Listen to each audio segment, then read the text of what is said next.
Hello, friend. Welcome back to my channel JBC English Learning Academy, and today I want to tell you a story, not a lesson, not a lecture, but a story that feels very close to many English learners, maybe even to you. Because this story begins with a simple moment, a quiet moment, the kind of moment that looks small from the outside, but feels very big on the inside.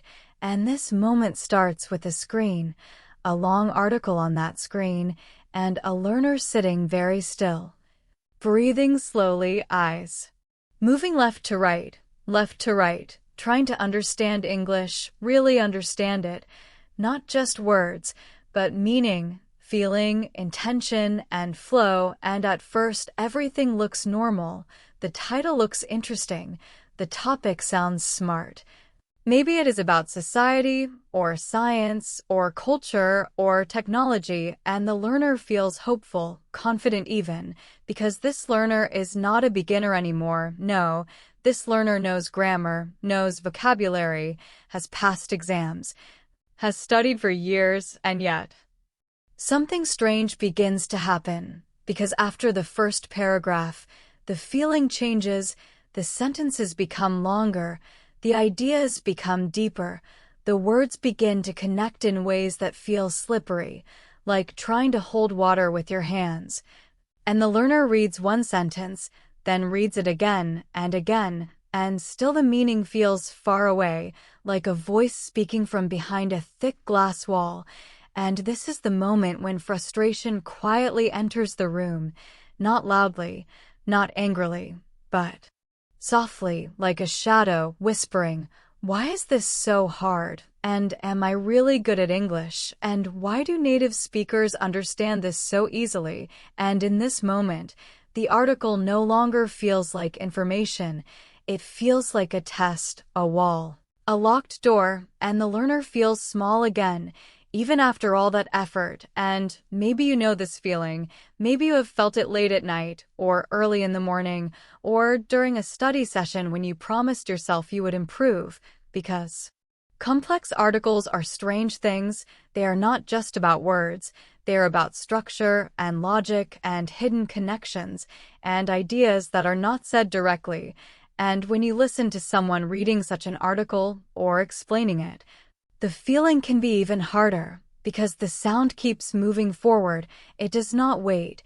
It does not stop when you feel lost, and suddenly English listening feels like standing in a fast river, trying not to fall.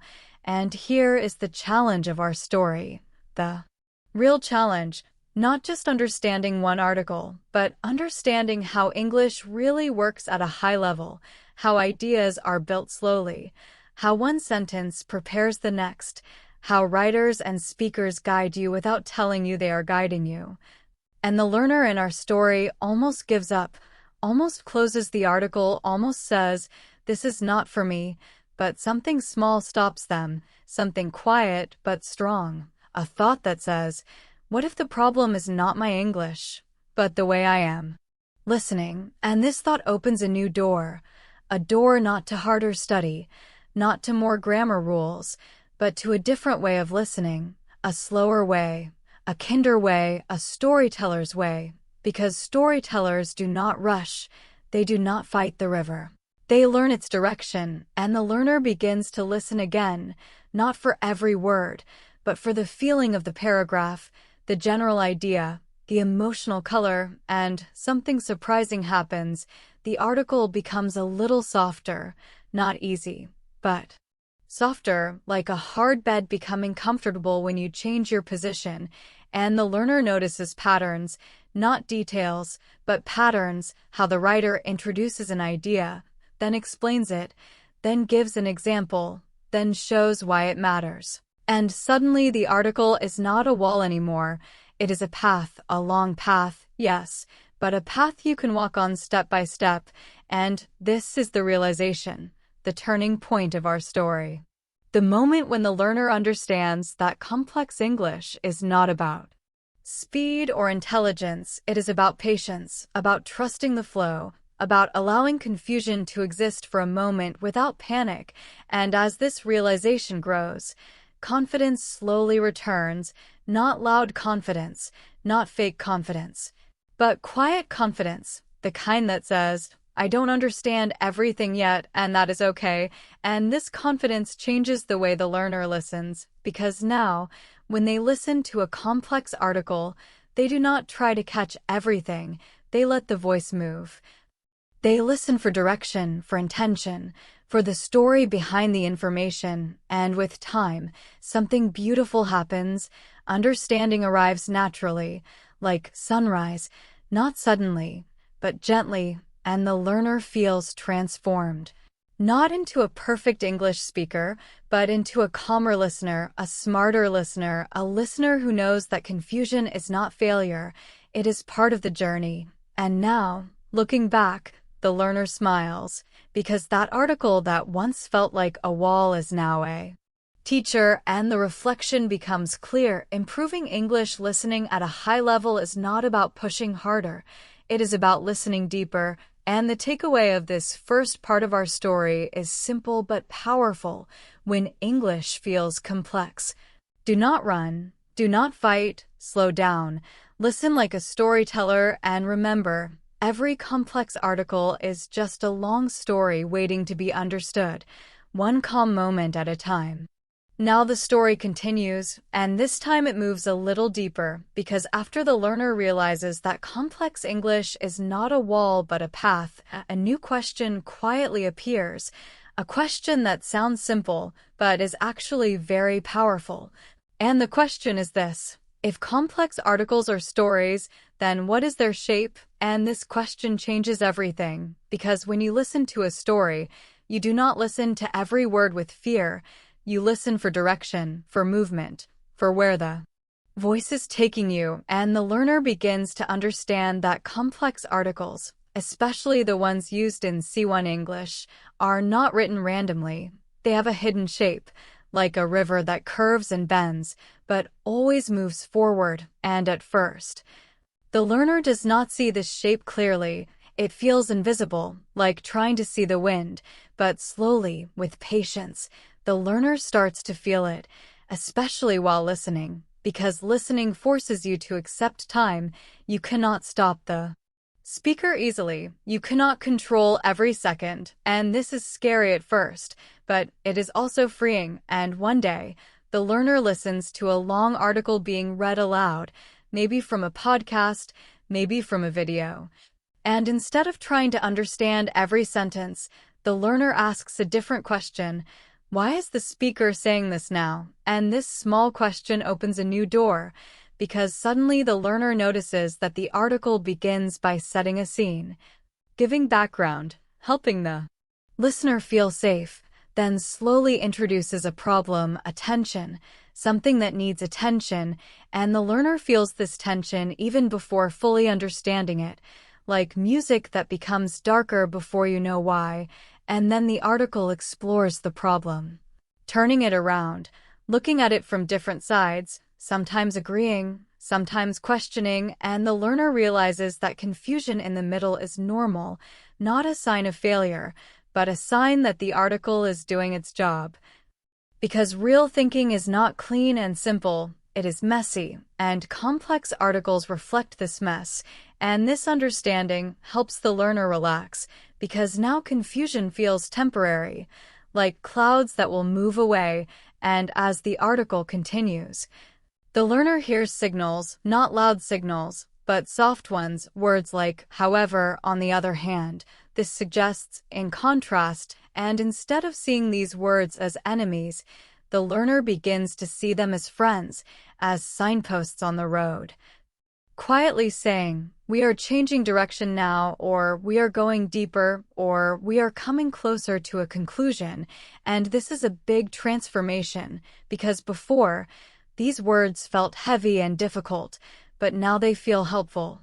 And the learner starts to trust the speaker, to trust that the article knows where it is going, even if the listener does not yet. And this trust changes listening completely, because listening is no longer a fight, it is a partnership, and the learner allows the voice to lead, noticing rhythm, pauses, emphasis, how the speaker slows down when an idea matters, how the tone changes when a new point begins, and little by little, the hidden shape becomes clearer. The learner can feel when the article is opening, when it is expanding, when it is narrowing again, and when it is preparing to end. And this skill does not come from more vocabulary lists or grammar drills. It comes from attention, from calm listening, from accepting that understanding grows over time. And there is a moment, a very quiet moment, when the learner finishes listening to a long, complex article and realizes something surprising, something almost unbelievable. They understood it.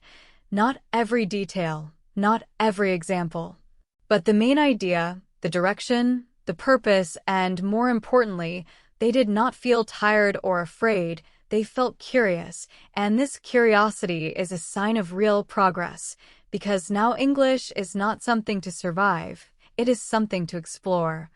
And the learner reflects on this change, thinking about the past, about how listening used to feel like running after a fast train, always behind, always late, and now it feels like sitting inside the train, looking out the window, watching ideas pass by.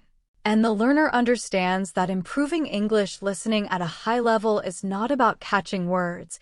It is about recognizing structure, about feeling movement, about hearing the hidden shape behind the sound, and the takeaway from this part of the story is gentle but strong. When you listen to complex English, stop chasing every word. Instead, listen for the shape of the idea, trust the flow, and remember, every complex article is guiding you, even when you feel lost, and if you stay calm and curious, understanding will meet you along the way. One quiet evening, the learner hears a news story that makes their heart beat faster. The words are dramatic, the story feels urgent, and fear slowly rises. And this is where the biggest challenge waits, learning to separate facts from feelings. Because news is powerful when it mixes the two, and for English learners, this mix can feel overwhelming. But this story teaches a gentle skill, noticing the space between what happened and how it is described, and the learner starts to listen again, carefully, slowly, and they notice something new. Facts sound calm.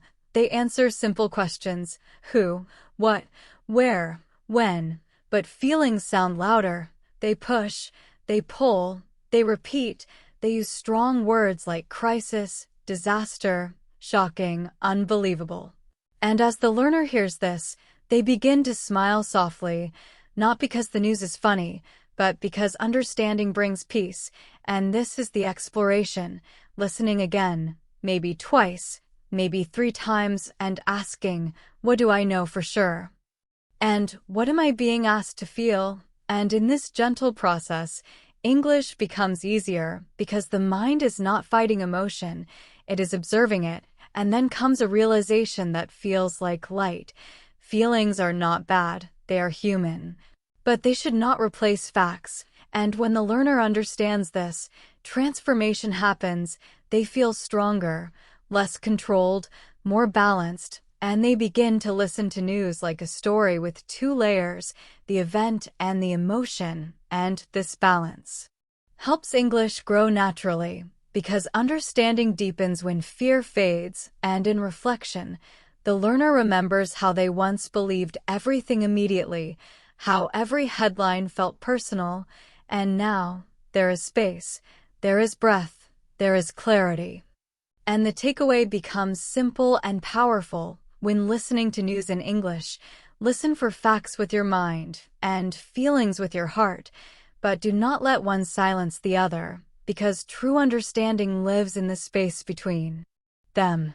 The story moves forward again, and now it enters a quieter, deeper place, because after learning to hear the hidden shape of complex articles, the learner faces a new challenge, a challenge that many advanced English learners feel but rarely talk about. And this challenge is not about vocabulary or speed. It is about meaning that lives between the lines, meaning that is not spoken directly, and one day, The learner listens to a complex article being read aloud, and the words are clear.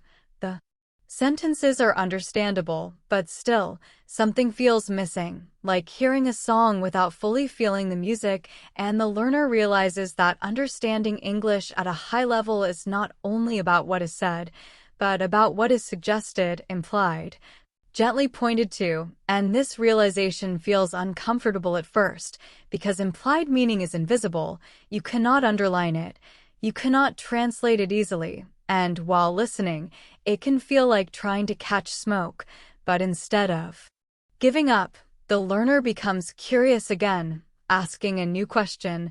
What does the speaker want me to feel or think right now? And this question changes the way the ears work, because now listening is not passive, it is active, gentle, and focused. And the learner begins to notice tone, how the voice becomes softer when talking about doubt, stronger when expressing belief, careful when introducing a sensitive idea, and suddenly, English sounds more human, more emotional, less mechanical, and the learner understands that complex articles often hide their strongest ideas inside examples, stories, or contrasts, and when the speaker says, "Some people believe this is true," while others strongly disagree, the learner hears more than information. They hear tension, balance, respect, and intention, and this deeper listening takes time. It does not arrive in one day. There are moments when the learner feels lost again, moments when the article feels heavy, moments when the mind drifts.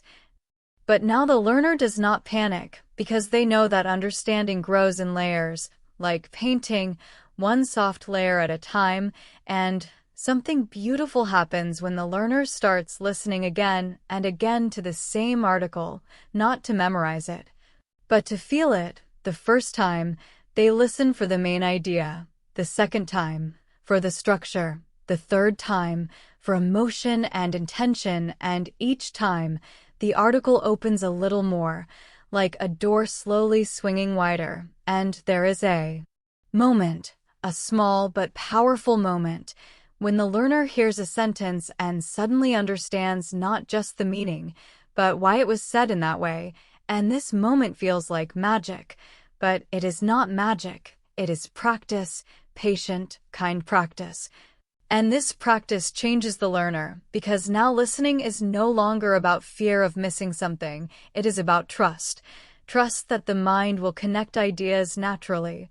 Trust that not everything needs to be understood immediately, and the learner reflects on their journey, remembering how English once felt like a collection of rules and tests, and now it feels like a living voice, speaking with purpose, and the learner realizes that when listening becomes understanding, confidence grows quietly.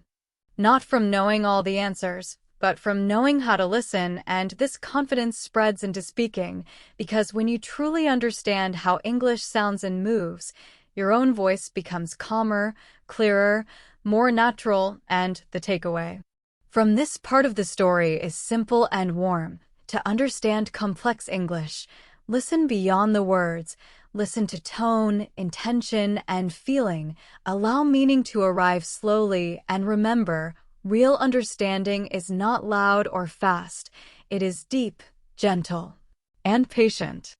Have you ever been scrolling on your phone, maybe early in the morning or late at night, when one news headline suddenly stops you, your thumb freezes, your eyes open a little wider, and you feel something inside your chest, maybe fear, maybe anger, maybe surprise.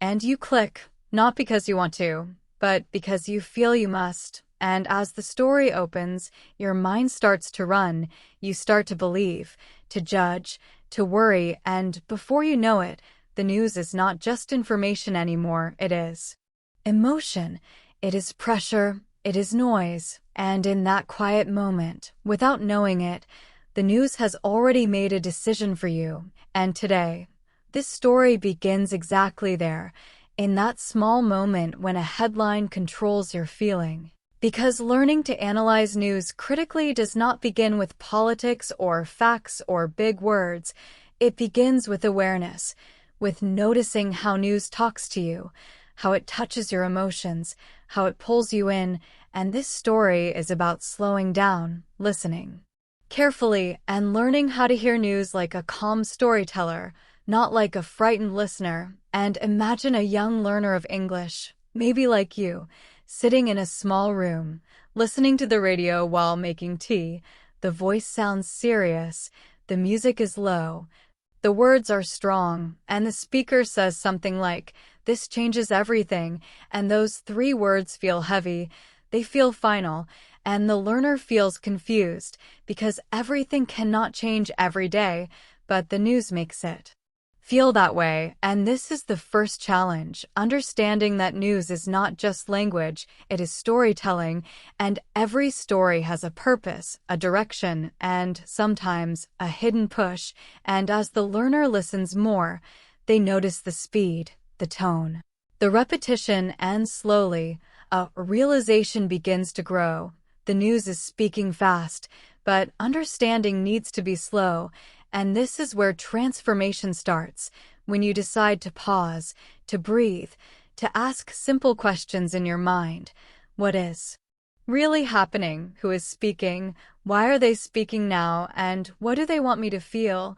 And as this thought becomes clearer, the learner feels calmer, stronger, more awake, and in that calm, English becomes clearer too, because when fear leaves, understanding enters. And this is the first takeaway. Critical listening begins not with knowing more words, but with slowing your heart, because calm ears hear truth better than rushed ones. And as we move forward in this long story together, remember this feeling, the moment you stopped, the moment you chose to listen like a storyteller, not like a follower, because this choice will guide you through every piece of news you hear from now on. As the days pass, our learner keeps listening, not just to headlines, but to voices, different voices, some calm, some angry, some confident, some emotional, and one day, a question quietly appears: who is really speaking to me? Because every news story has a voice, and that voice belongs to a person, a company, a group, a country, and understanding news critically means learning to hear that voice clearly, like recognizing a friend in a crowd. And at first, this is not easy, because news often pretends to be neutral, clean, simple, like a mirror, but mirrors can be shaped, and this is the challenge, learning to hear the shape of the mirror. And the learner starts to notice small things, the choice of words. Some words sound heavy, some sound light, some sound kind, some sound dangerous, and slowly, they realize that language is never empty. Every word carries a feeling, and when a news story says "experts say," the learner asks, which experts? When it says "many people believe," the learner asks, how many? And as these questions grow, English listening becomes sharper, clearer, more active, and instead of feeling tired after listening, the learner feels awake, because the mind is working gently, like walking, not running. And then comes a moment of confusion. Two news channels tell the same story, but they sound completely different.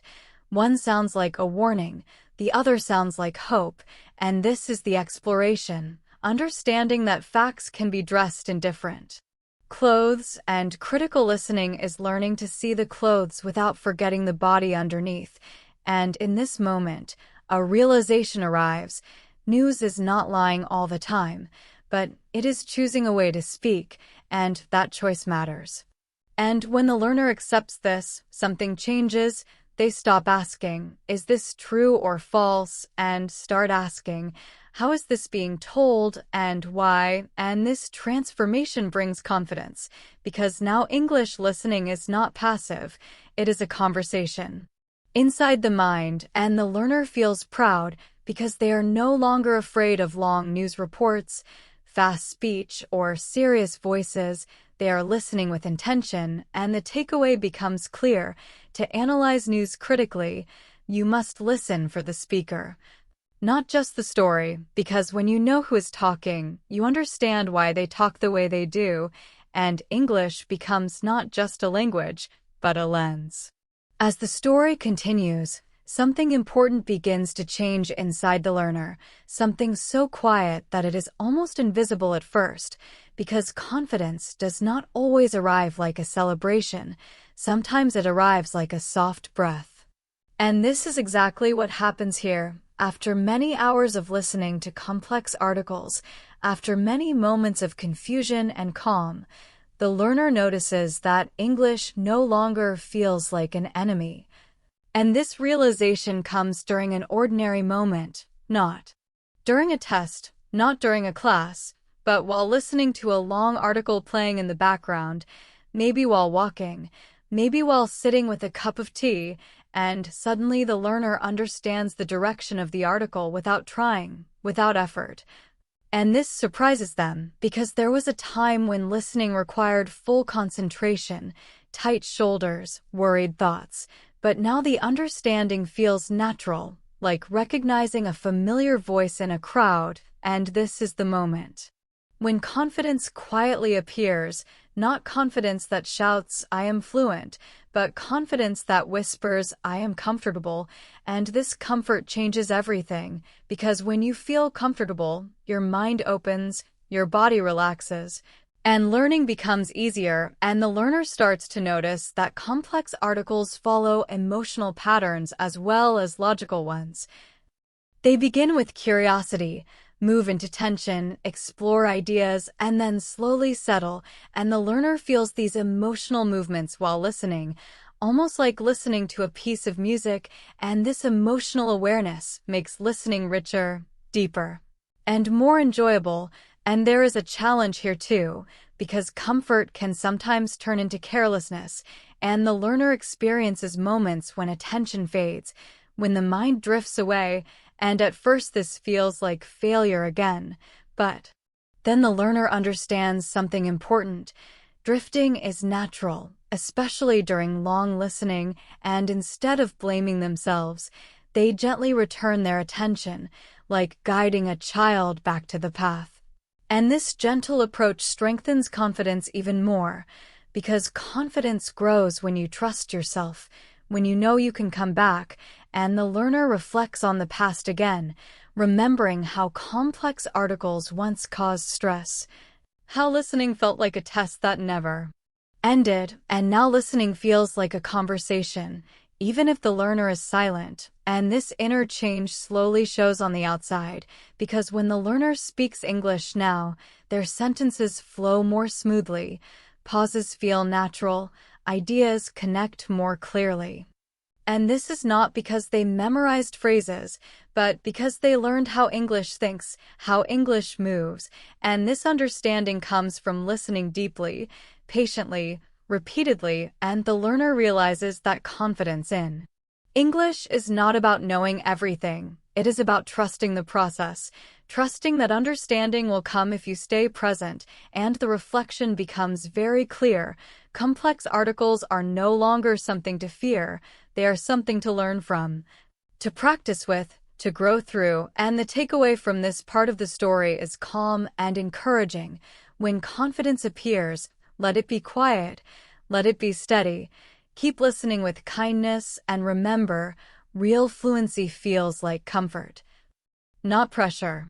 Now we come to the final part of our long story, and this part is not about a big ending or a loud success. It is about becoming someone new, someone calm, someone aware, someone who listens with confidence and curiosity, because after all the practice, after all the quiet moments with complex articles, the learner is no longer just learning English. The learner is living inside it, and this change is gentle but deep, and it shows itself in many small ways. For example, when the learner hears a long, complex article now, the first feeling is no longer fear, it is interest, a soft question inside that says, "Where is this going?" And this question is friendly, not stressful, and the learner listens like a storyteller listens, not rushing, not fighting the flow, but following the voice, trusting that the meaning will appear at the right time, and sometimes it does, and sometimes it takes longer. But the learner is patient because patience has become a habit, and there is a beautiful moment when the learner realizes that they no longer translate in their head all the time. Ideas arrive directly, not perfectly, but clearly enough, and this feels like freedom, and the learner smiles quietly because this was once only a dream. And now it is real, and the learner understands something very important. Complex articles are not meant to be understood word by word. They are meant to be experienced, like a journey, and when you listen with openness, the article gives you what you need, and the learner also understands that improvement never really ends. There will always be new topics, new voices, new styles, and sometimes confusion will return. But now confusion is not scary. It is familiar. It is part of the story. And the learner knows how to stay calm inside it. And this skill goes beyond English. It touches life, because listening deeply teaches patience, attention, and empathy, and the learner feels grateful, grateful for the struggle, grateful for the slow progress, grateful for every moment of not understanding that led to understanding later. And as the story closes, the learner reflects one last time, remembering the first moment, the article that felt like a wall, and comparing it to now. When complex articles feel like long conversations with intelligent friends, and the final takeaway is simple and warm. If you want to improve your English listening at a high level, do not rush, do not fear complexity, listen like a storyteller. Trust the shape, feel the emotion, and allow understanding to grow naturally. And here at JBC English Learning Academy, this is our promise to you. English is not something to fight. It is something to listen to feel, and to enjoy, one calm story at a time. Your support truly helps this channel grow. All right, take a deep breath, relax, and let's begin today's session. Imagine this for a moment. You are walking down a quiet street in a place that is not your home. The buildings look normal. The people look normal. The sky is the same sky you have always known. And yet, something feels different. Not wrong. Just different. You hear people talking and you understand the words, but the meaning feels deeper, hidden between the sounds. You smile at someone and they smile back, but the smile feels softer or maybe stronger than you expected. This is the moment when cultural differences quietly enter your life. Not with noise, not with shock, but with a gentle question in your mind. Why does this feel unfamiliar? And today, in this story, we will walk through that feeling together, slowly, calmly, like friends walking side by side. This is a story about language, yes, but more than that, it is a story about people, emotions, and the invisible rules we follow without even knowing we are following them. Welcome to JBC English Learning Academy, where English is not just words, but a living story. Our story begins with a man named Daniel. Daniel is not special. That is important. He is not famous. He is not rich. He is simply curious. Daniel grew up in a small town where everyone spoke the same way, joked the same way, and thought they understood the world. English was his language, but it was a safe English. The kind of English that stays at home. The kind that does not travel far. One day, Daniel gets a job offer in another country. The job is good. The opportunity is exciting. And his English level is strong. He believes he is ready. After all, he can speak fluently. He can understand movies. He can read books. So he packs his bags with confidence. But what Daniel does not pack is cultural understanding, because no one ever tells you how heavy that is until you have to carry it yourself. On his first day at work, Daniel walks into the office with a big smile. In his culture, a big smile means friendliness. It means openness. It means, I am happy to be here. He greets his coworkers loudly and clearly. Good morning. How are you all doing today? Some people smile back. Some nod quietly. Some look surprised. Daniel feels a small crack of confusion, but he ignores it. During a meeting, Daniel shares his ideas directly. He speaks confidently. He interrupts politely when he wants to add something. In his culture, this means engagement. It means passion. It means respect for the conversation. But as the meeting ends, the room feels cold. No one says much. Later that day, his manager gently tells him, "You are very confident." Maybe too confident. Daniel feels shocked. Too confident? He was just being himself. And in that moment, a challenge appears. Not a language problem, a cultural one. That night, Daniel sits alone in his apartment. The city sounds are new. Cars pass by. Voices float through open windows. He replays the day in his mind. His English was correct. His grammar was strong. His words were clear. So what went wrong? This is where our exploration begins. Cultural differences are not about right or wrong. They are about expectations. In some cultures, silence means respect. In others, silence means disagreement. In some places, direct speech means honesty. In others, it feels rude. Language is like the surface of the ocean. Culture is the deep water below. And if you only learn the surface, you may still feel lost. The next day, Daniel decides to listen more than he speaks. He watches how people greet each other. Short greetings. Soft voices. Less eye contact. He notices how people wait before speaking, how they leave space in conversations. Slowly, he understands something important.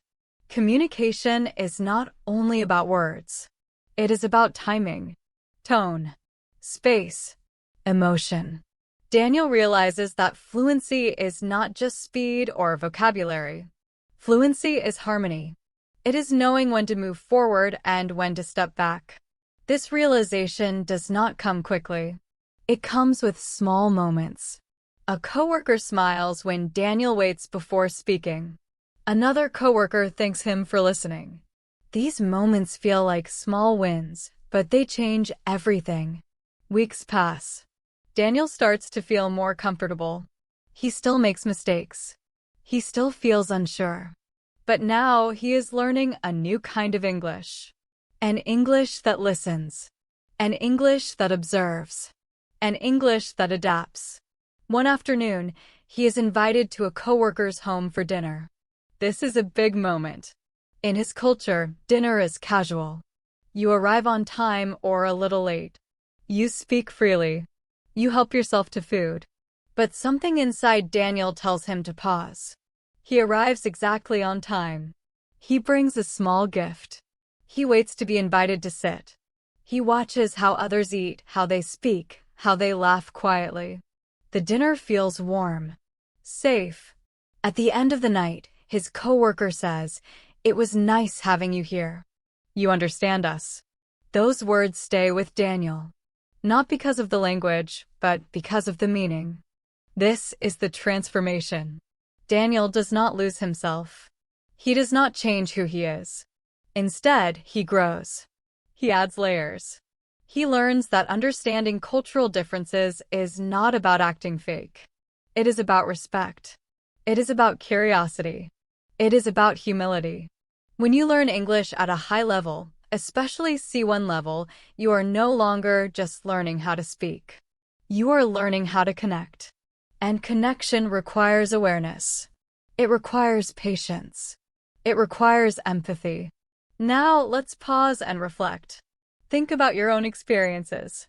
Have you ever spoken English and felt misunderstood, even when your words were correct? Have you ever felt that strange distance, that quiet confusion? That is not failure. That is growth knocking on your door. Cultural understanding is the bridge between fluency and belonging. When you listen to English stories, when you watch English conversations, do not only listen to the words. Listen to the pauses, the smiles, the tone. Ask yourself, why did they say it this way? That question is powerful. So here is today's takeaway. English is more than grammar, more than vocabulary, more than accent. English is a living experience shaped by culture. When you learn to feel the culture, your English becomes natural. It becomes human.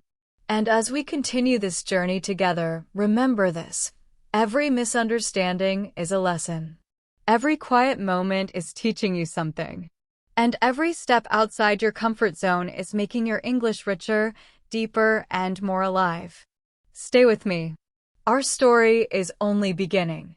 The strange thing about culture is that no one ever sits you down and explains it clearly, and Daniel is learning this slowly, one quiet moment at a time, because culture is made of silent rules, rules people follow without speaking them. Rules that feel invisible until you break one, and now that Daniel has started to notice these rules, he cannot stop seeing them everywhere, like hidden signs in the air. And one morning, as he stands on a crowded train, holding the metal pole with one hand and his bag with the other, he feels something familiar again, that soft feeling of being slightly out of place, because in his home country, people talk on the train, they laugh, they answer phone calls, they fill the space with sound.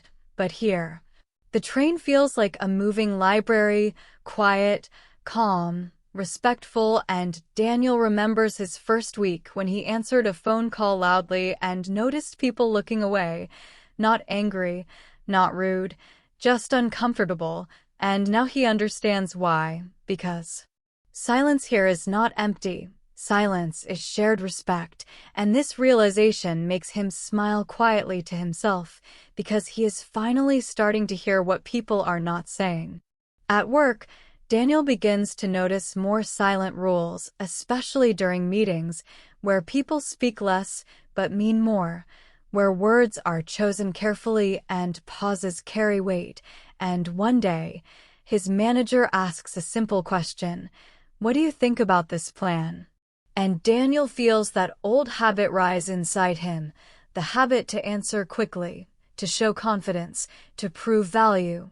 But instead, he waits, he takes a breath, he listens as others speak first, and when he finally talks, his voice is calm.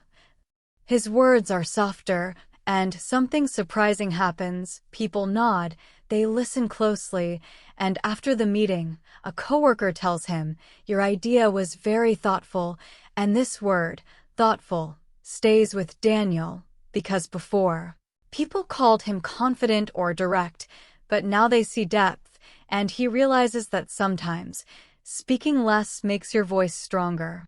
But understanding cultural differences is not always smooth or comfortable, and challenges still appear when Daniel least expects them, especially during social moments, where rules are even more hidden. And one Friday evening, Daniel joins his coworkers at a small cafe after work, the kind of place with warm lights and quiet music, and as the conversation flows, Daniel tells a story about his life back home, a funny story, full of energy, and he laughs loudly at the end, waiting for others to laugh too.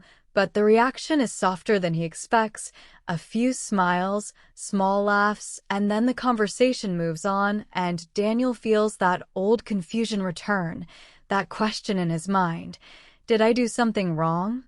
And this is the hardest part of cultural learning, because no one corrects you directly, no one explains, you must observe and reflect, and later that night, Daniel understands that humor travels differently across cultures. What is funny in one place may feel too strong or too personal in another, and humor, like language, needs tuning. Instead of feeling embarrassed, Daniel chooses curiosity, and this choice changes everything, because the next time they meet, he listens more to how others joke, noticing that humor here is gentle, often quiet, sometimes indirect. And when Daniel finally shares a joke again, he keeps it simple, light, and shared, and this time, the laughter feels warmer, more connected, and in that moment, Daniel feels a small shift inside him, a feeling of belonging, not because he is copying others, but because he is respecting the space between them. As days turn into months, Daniel's English begins to change in subtle ways. His sentences become less rushed, his tone softer, his listening deeper, and he starts to understand that advanced English is not about sounding smart. It is about sounding aware. And this awareness grows strongest when he visits a neighbor one afternoon, an older woman who invites him in for tea, and during their conversation, Daniel notices how often she pauses, how she chooses simple words, how she repeats ideas gently, and Daniel realizes something important, that clarity is kindness, especially in cross-cultural communication, and when he slows down his speech, when he speaks clearly and simply, the connection becomes stronger, not weaker.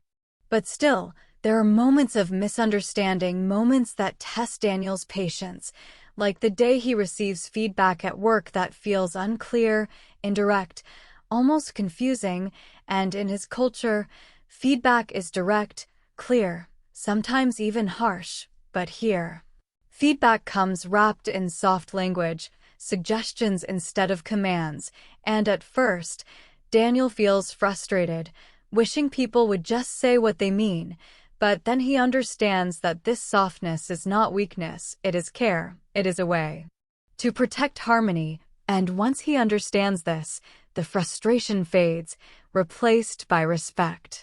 This understanding leads to a deeper realization, one that changes how Daniel sees language forever, and that realization is this: culture is not a barrier to communication. Culture is the context that gives communication meaning. Without culture, words are empty, and with culture, even silence can speak, and Daniel feels grateful for every uncomfortable moment, every misunderstanding, because each one has taught him to listen not just with his ears, but with his heart. Now, let's bring this story closer to you, because if you are listening to this, learning English at a high level, you may already know grammar well, you may already understand complex ideas, but the next step in your journey is sensitivity. The ability to feel the room, to notice tone, to understand what is polite, what is respectful, what is expected, and this skill does not come from textbooks, it comes from stories, from observation, from patience. Think about the English conversations you hear in movies or real life. Notice how people interrupt or do not interrupt. Notice how they disagree politely. Notice how they show respect. These are cultural signals, and when you learn to read them, your English becomes smoother, calmer, more natural, and you stop translating in your head. You start responding naturally. Daniel's transformation is still happening, because learning culture is a lifelong journey. There is no final lesson, no perfect moment, but now he walks through his days with openness instead of fear, curiosity instead of judgment. And when new people join his workplace from other countries, Daniel becomes the one who smiles gently, who listens patiently, who understands that everyone is carrying their own silent rules. So here is the takeaway for this part of our story. Cultural differences are not problems to solve, they are invitations to learn. When you feel confused, slow down, observe, listen, and ask yourself not, why are they different? But what can this teach me? Because when you ask that question, your English stops being just a skill and starts becoming a bridge. And as we continue this journey together, remember, the most powerful English speaker in the room is not always the loudest one, it is often the most aware one. And in the next part of our story, we will explore how emotions, values, and unspoken feelings shape the way English is truly understood. So stay with me and keep listening. There comes a moment in every language journey when you realize that words are not just tools to give information, but containers that carry emotion, memory, and history. And Daniel reaches this moment one quiet afternoon as he sits in a small park near his apartment, watching people walk by, listening to fragments of English conversations float through the air, and suddenly, he notices something he never paid attention to before: the way people say the same words in very different ways, with soft voices, with tired voices, with warm smiles, with distance, and he understands that meaning does not live only in vocabulary, it lives in feeling, and this understanding changes the way he listens forever. At work, Daniel starts to notice emotional layers in everyday English, especially in simple phrases, like when someone says, "That's interesting," and, depending on the tone, it can mean real curiosity, polite disagreement, or quiet concern. And in the past, Daniel would take these words at face value, believing them fully, but now he listens more carefully, paying attention to the speaker's eyes, posture, and pause, and he realizes that advanced listening is about reading emotion, not just understanding words, and this is a skill that takes time, patience, and humility. One day, Daniel has a conversation with his manager that stays with him for a long time, because the words are simple, but the emotion is complex, and the manager says, "We might need to adjust your approach," and on the surface, this sentence feels neutral. But Daniel feels a soft tension underneath it, a careful concern, not criticism, not anger, just guidance, and instead of reacting defensively, Daniel chooses openness, and he responds calmly, asking gentle questions, listening fully, and afterward, the manager thanks him for being understanding, and Daniel realizes that emotional awareness in language builds trust faster than perfect grammar ever could.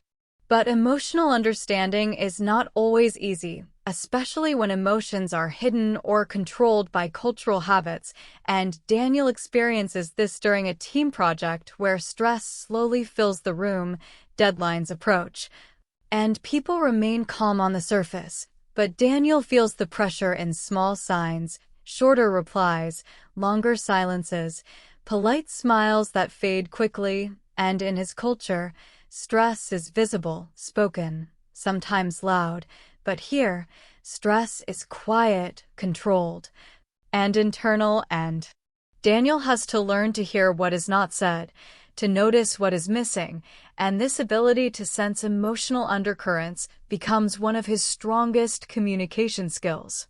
Outside of work, Daniel's emotional awareness grows through friendships, especially with a colleague named Maya, who becomes a quiet guide in his cultural learning because Maya speaks gently, listens deeply, and often explains things without making Daniel feel small.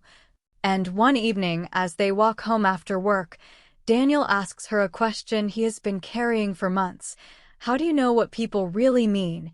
And Maya smiles softly and says, "You listen to how they feel, not just what they say," and this simple sentence opens a door in Daniel's mind because he realizes that fluency is emotional intelligence expressed through language.